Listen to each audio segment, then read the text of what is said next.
राम जी सरकार ने भी अपने पिता दशरथ का दाह संस्कार नहीं किया, लेकिन गिद्धराज जटायु का दाह संस्कार किया था।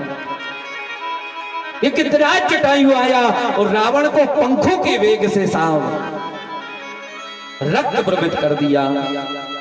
रावण के शरीर से खून निकलने लगा पंखों के प्रहार से। उसी समय रावण ने तलवार निकाली और तलवार निकाल करके गिद्धराज जटायु के दोनों पंखों को काट करके फेंक दिया। गिद्धराज जटायु भूमि पर गिरा। और राम जी सरकार ने इधर जब लक्ष्मण को आया हुआ देखा जंगल में, लक्ष्मण तू यहाँ? बोले भैया आपने तो चिल्लाया था। राम जी सरकार समझ गए जो विधाता का लेख है वो मिट नहीं सकता। लौट करके आए, सीता नहीं पाई। राम जी जंगल में ढूंढते हैं, हे खग हे मृग हे मधुकर श्रेणी, और तुम देखी सीता मृगन। राम जी सरकार चिल्लाते हैं, रोते हैं, लक्ष्मण ये तूने ठीक नहीं किया। लक्ष्मण रोने लगे, भैया मैं क्या करूं, भाभी ने जबरदस्ती भेजा और मैं तो रेखा खींच करके गया था। त्रिलोक में ऐसा कोई असुर नहीं, ऐसा कोई देव नहीं जो मेरी खींची हुई रेखा को अंदर प्रवेश करके बताए। भाभी मां जरूर रेखा के बाहर आई। राम जी सरकार वन वन में सीता का अन्वेषण करते, ढूंढते फिरते, पक्षियों से पूछते हैं, वृक्षों से पूछते हैं, मेरी सीते को तुमने कहीं देखा? साफ वर्णन आया।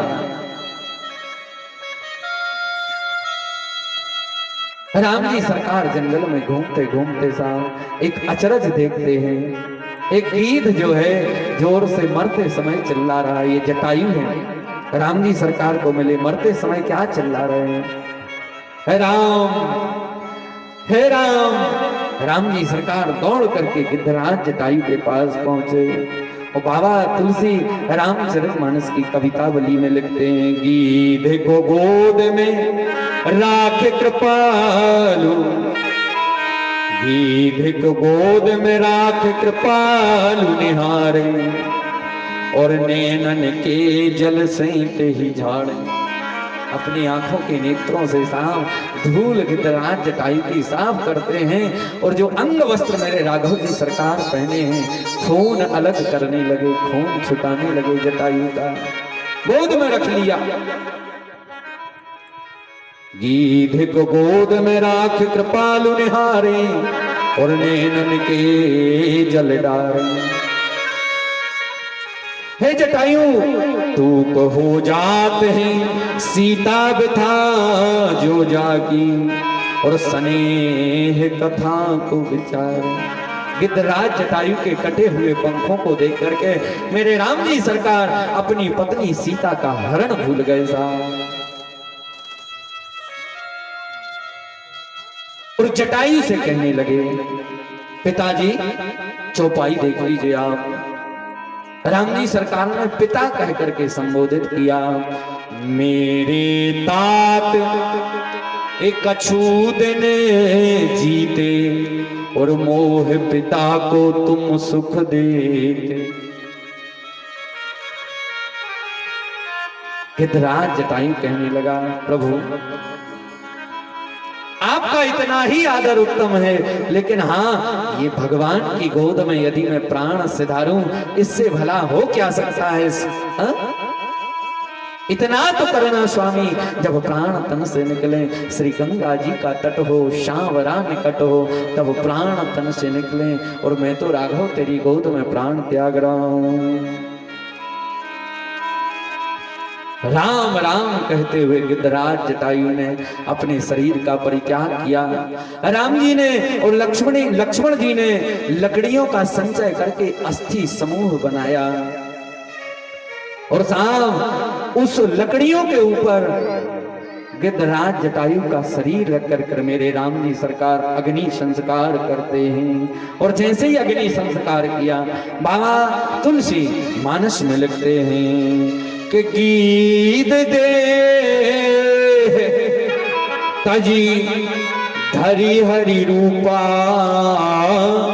उस गिद्धराज जटायु ने वह गिद्ध रूपी शरीर छोड़ा और स्वयं भगवान के समान शरीर धारण कर लिया कि गीध देह तजी धरी हरि रूपा और भूषण बहुपट पीते अनूपा।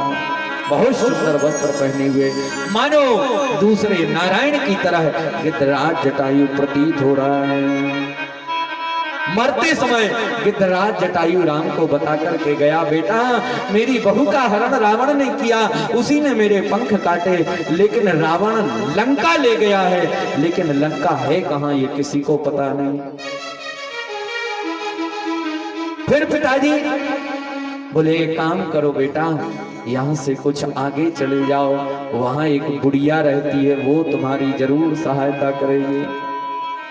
गीध को अग्नि दे करके भगवान के समयन स्वरूप समान शरीर धारण करवा करके मेरे राम जी सरकार गिद्धराज जटायु को गति प्रदान करते हुए आगे बढ़ते हैं। बाबा तुलसी मानस में लिखते हैं, ताही दे गति राम उदारा, जय सिया राम जय जय सिया राम, ताही दे गति राम उदारा, जय सिया राम जय जय सिया राम। ओ सबरी के आश्रमों पगुधारा, जय सिया राम जय जय सिया राम। ओ सबरी के आश्रमों पगुधारा, जय सिया राम जय जय सिया राम। ओ तारी दे गति राम उदारा, जय सिया राम जय जय सिया राम। सबरी के आश्रम पगुधारा। इस प्रकार भगवान गिद्धराज जटायु को गति प्रदान करके माता सबरी के आश्रम की तरफ जाते हैं। यह सबरी राजा सबर देश के राजा सबर की पुत्री है। फिर यहां जब सबरी की युवावस्था थी तो साहब राजा सबर ने सबरी का विवाह किया, लेकिन भील जाति की होने के कारण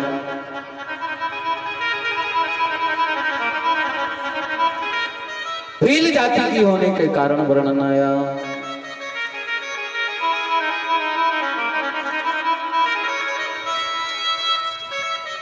भोजन की एक प्रथा है, विवाह में कई प्रकार के पक्षियों का बलिदान दिया जाता है। पक्षियों के खून से, पक्षियों के मांस से भोजन के पकवान बनाए जाते हैं।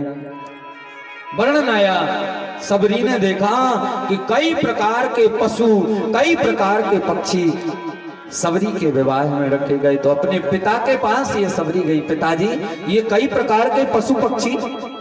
पिता ने कहा हाँ बेटा, बारातियों के स्वागत के लिए उनको भोजन में परोसे जाएंगे। सबरी ने विचार किया मेरा विवाह होगा, मैं सुखी जीवन की कामना करूंगी और ये लाखों जीवों की बलि प्रदान होगी, इनकी मृत्यु होगी।